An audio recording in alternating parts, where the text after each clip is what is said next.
não mereça. Vê se me der depois faz no rosto e esclarece sincero, porque não quero nada dispor.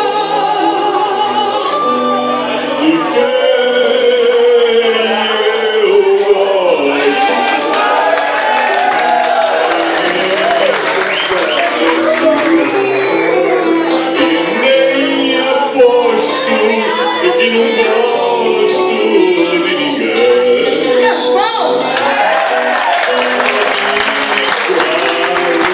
Pode sorrir, pode sorrir também de quem eu gosto. Nem as paredes confessam.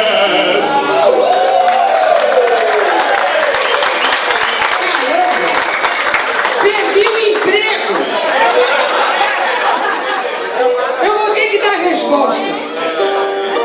Voltem aqui, meninos.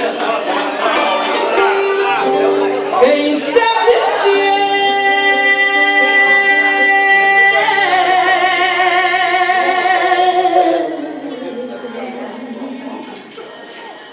te esqueci ou se te quero. Quem sabe até se é por ti. Eu tanto espero. Se gostou ou não, afinal, escolhe comigo. Mesmo que penses que me convences, nada te digo. É agora.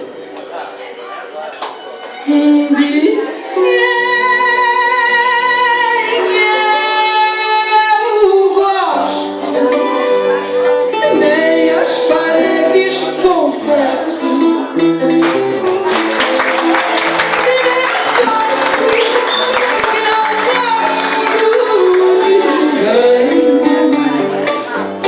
Pode chorar, pode sorrir, pode chorar, meu bem,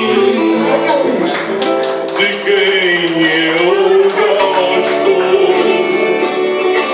nem as paredes confesso.